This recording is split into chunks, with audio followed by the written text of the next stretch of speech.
حضرت ثوبان رضی اللہ تعالیٰ عنہ بیان کرتے ہیں، رسول اللہ صلی اللہ علیہ وسلم نے فرمایا، 3 کام ایسے ہیں جن کا کرنا کسی کے لیے حلال نہیں۔ کوئی شخص جو مقتدیوں کو چھوڑ کر صرف اپنی ذات کے لیے دعا کرتا ہو، وہ ان کی امامت نہ کرائے، اگر وہ ایسے کرے گا تو وہ ان سے خیانت کرے گا۔ کوئی شخص اجازت طلب کرنے سے پہلے کسی گھر میں نہ جھانکے، اگر اس نے ایسے کیا تو اس نے ان سے خیانت کی۔ اور کوئی شخص بول و براز روک کر نماز نہ پڑھے حتیٰ کہ وہ اس سے فارغ ہو کر ہلکا ہو جائے۔ مشکات المصابیح حدیث نمبر 1070۔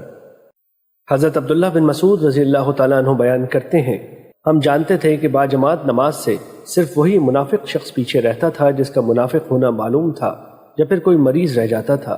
اگر مریض 2 آدمیوں کے سہارے چل سکتا تو وہ باجماعت نماز کے لیے حاضر ہوتا، اور انہوں نے بتایا کہ رسول اللہ صلی اللہ علیہ وسلم نے انہیں ہدایت کی راہیں سکھائیں، اور جس مسجد میں اذان دی جاتی ہو اس میں نماز پڑھنا ہدایت کی راہوں میں سے ہے۔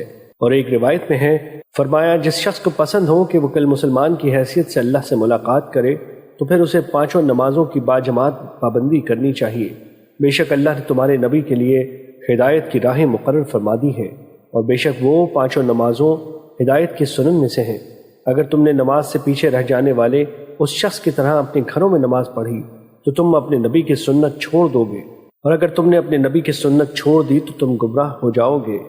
اور جو شخص اچھی طرح وضو کر کے کسی مسجد کا قصد کرتا ہے تو اللہ اس کے ہر قدم اٹھانے پر اس کے لیے ایک نیکی لکھ دیتا ہے، اس کے ذریعے ایک درجہ بلند فرما دیتا ہے، اور اس کی وجہ سے ایک گناہ معاف فرما دیتا ہے۔